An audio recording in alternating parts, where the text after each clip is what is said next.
कहीं ना कहीं इस चीज़ को लेकर के चिंताएं हैं, व्यथाएं हैं कि कहीं अगर संविधान बदल दिया गया तो हमारे जो अधिकार हैं, जो बाबा साहब भीमराव अम्बेडकर ने हमारे संविधान में शामिल किए गए थे, वो शायद हमसे ना छिन जाएं। तो फिर सरकार के नेता ऐसी बात क्यों करते हैं? सरकार के नेता इसलिए करते हैं क्योंकि वो पोलराइज कर रहे हैं, वो 20% वो टारगेट करके करते हैं। क्योंकि जो ओबीसी समाज है, जो देश में 27% जो ओबीसी पिछड़ा वर्ग है, उसका कहीं ना कहीं उनको पोलराइजेशन में उनको फायदा होता है। अब तक जब से मंडल कमीशन, संविधान से ओबीसी को फायदा नहीं है। संविधान से ओबीसी को फायदा, लेकिन वो जागरूक नहीं है ना, बात तो सारी है। अगर ओबीसी जागरूक हो जाए तो इस देश का SC ST OBC, SC 15%, ST 7.5% और ओबीसी 27%, जबकि ये पुराने ढर्रे पे जो है जनगणना हमारी चली आ रही है। जो जातिगत आधारित जनगणना की जो बात चल रही है, पिछड़ा समझने को क्यों तैयार नहीं है? पिछड़ा इसलिए नहीं समझ रहा है क्योंकि उसको ये लगता है कि मैं जो है सनातन धर्म से, सनातन परंपरा, हम भी सनातन धर्म से जो है बैर भाव नहीं रखते, हम अम्बेडकरवादी हैं। सनातन धर्म तो उनको जो वर्ण व्यवस्था वो तो उनको शूद्र मानता है, पिछड़ा को। वो नहीं मानते ना। वो क्या करते हैं, वो सिर्फ ये देखते हैं कि हमारे इलाके में जिस धर्म को बचाने की बात पिछले करते हैं वही धर्म उनको नीचा मानता है। नहीं मानते ना, वो नहीं मानते। वो गाली भी खाएंगे, जूते भी खाएंगे, लेकिन वो जाएंगे उन्हीं के मत्था टेकेंगे। उनके साथ ये समस्या है। और मैं आपको बताऊं, ऐतिहासिक तौर पे जो है उन्होंने जातिगत भेदभाव को डायरेक्ट जो है फेस नहीं किया है। जो वर्ण व्यवस्था में जो 4 वर्ण थे, सबसे शूद्र तो दलित है, एससी एसटी है। उन्होंने जो है ओबीसी को जो है आर्थिक आधार पर आरक्षण मिला है, जो उसके सही मायने में जो है उसको डायरेक्ट उन्होंने भोगा नहीं है, उसको भोगने वाले एससी एसटी हैं। तो इसलिए ये जो है आरक्षण तो ओबीसी को मिलता है। जो जातिगत अत्याचार है, जो जातिगत भेदभाव है, वो झेलने वाले एससी एसटी समाज के लोग हैं। ओबीसी नहीं झेला। ओबीसी ने आर्थिक और सामाजिक आधार पर आरक्षण लिया है। और ओबीसी तो अत्याचार करता है। ओबीसी, मैंने अभी आपको क्या कहा, वो हाफ हिंदू है।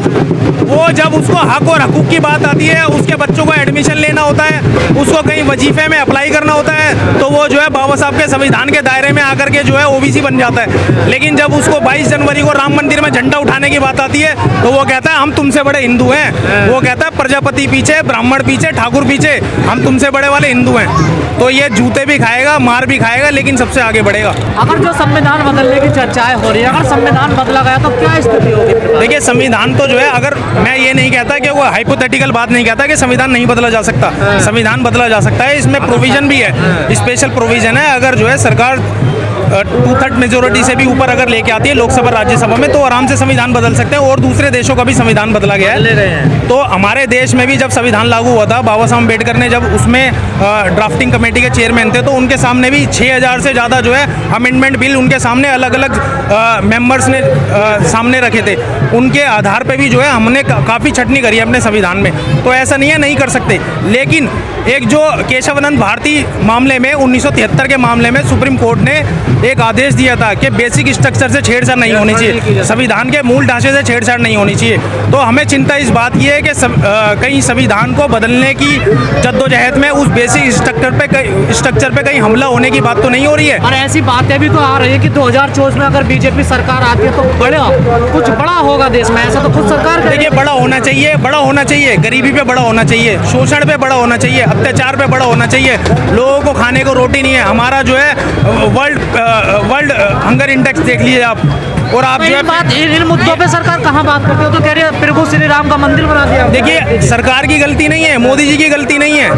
अगर मोदी जी कह रहे हैं थाली बजाने से कोरोना चला जाएगा, तो ये आपकी हमारी गलती है, ये सरकार की गलती नहीं है। जो हम मान लेते हैं। मोदी जी कह रहे हैं जी थाली बजाइए, कोरोना चला गया, आप बजा रहे हैं थाली।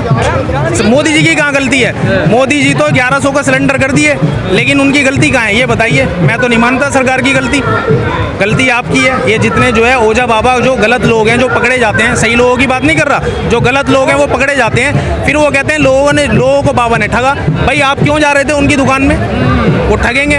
तो वही हिसाब यहाँ हो रहा है। और बाबाओं का बड़ा बोलबाला आज का, बाबाओं का बड़ा आगे और ज्यादा बोलबाला होने वाला है। मैंने आपको बताया ना, बड़े जब जो है धर्म की राजनीति होने लगे ना, तो देख लीजिए देश है ना गर्त में जाने वाला। जब शिक्षा, रोजगार, स्वास्थ्य और जन स्वास्थ्य पे बात ना हो करके अगर जो है धार्मिक मुद्दों पे बात हो ना, तो उस गर्त का ये समझ लीजिए अव्यवस्था का जो है देश का हर नागरिक जिम्मेदार है। अगर वो इस आधार पे वोट देता है तो ये हमारे लिए बहुत ही निंदनीय बात है, हमारे लिए बहुत ही चिंतनीय बात है।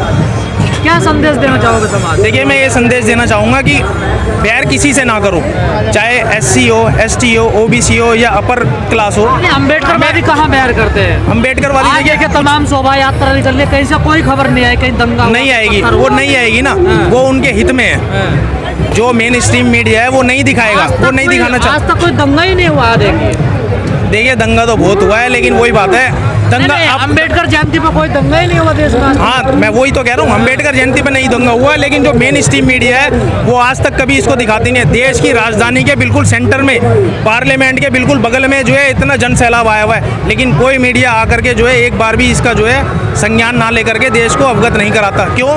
क्योंकि उसमें उनका नुकसान है ना, वो क्यों दिखाएंगे भैया? अगर यहाँ की बात चलेगी तो यहाँ के मुद्दे उठेंगे, बाबा साहब अम्बेडकर के विचारों पर चर्चा होगी, बाबा साहब का क्या विजन था उस पर चर्चा होगी, तो उनको तो उस पर चर्चा करनी नहीं है।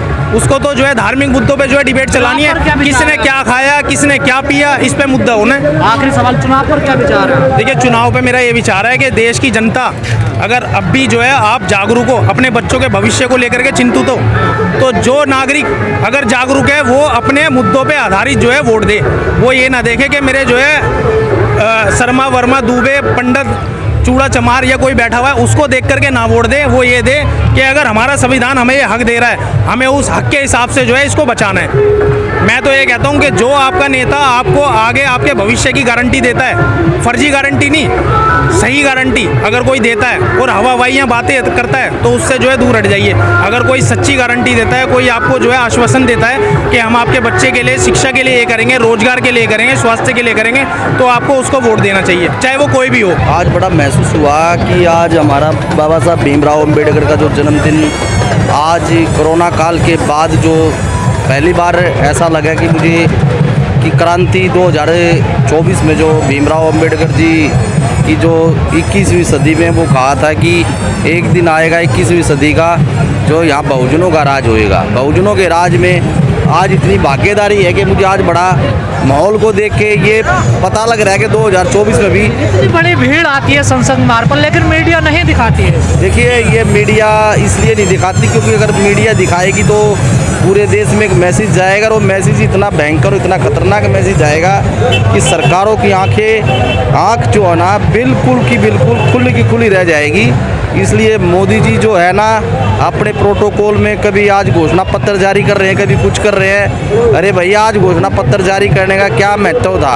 आज संविधान लिखा, संविधान की बात करनी चाहिए थी उन्होंने, लेकिन देश की जनता ने सबको एक एहसास। वो तो संविधान बदलने की बात करते हैं ना बीजेपी वाले। देखो, संविधान बदला नहीं जा सकता। संविधान बदलने की बात तो छोड़िए, संविधान के साथ अगर छेड़खानी भी जरा सी कर दी ना किसी भी नुमाइंदे ने इस भारत देश के नागरिक के जो भारत देश के अंदर रह के संविधान के ऊपर भी जरा सी भी उंगली उठा दी, जो ये कारमा दिखाई दे रहा ना, ये कारमा लाखों सवा लाखों की भीड़ों में, मतलब हर प्रदेशों में काबू नहीं आएगा सरकारों के।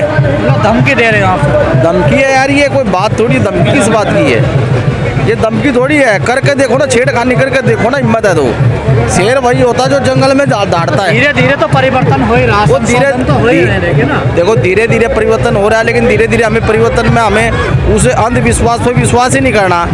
आज हम विश्वास कर रहे हैं आज बाबा भीमराव अम्बेडकर की जयंती पर। बीजेपी के सांसद ने कहा 400 पार इस बार आई तो संविधान बदल दें। देखो, 400 पार का नारा नहीं है वो, मुझे लग रहा है 150 के 100 भी पार नहीं होगी बीजेपी। हाँ, बिल्कुल ये सच्चाई है। ये जो अंडर करंट है वो कुछ और है, जो दरअसल जो अंडर करंट चल रहा है ना वो दरअसल कुछ और है। आपने अभी सर से पूछा कि जो है जो मेन स्ट्रीम मीडिया है वो क्यों नहीं दिखा रहा। वो इसलिए नहीं दिखा रहा क्योंकि आपका जो चैनल है, आप जैसे दूसरे जो यूट्यूबर्स हैं वो सब्सक्रिप्शन बेस्ड मीडिया है, और वो क्या है, वो चंदे पे पलने वाले हैं। वो सरकार की जब तक चाटुकारिता नहीं। करंट क्या है अभी? अंडर करंट ये चल रहा है कि जो गोदी मीडिया है वो नहीं दिखाएगी। इस टाइम लोग काफ़ी इस चीज़ को लेकर के, अपने अधिकारों को, अपने हकों को लेकर के काफ़ी अवेयर है।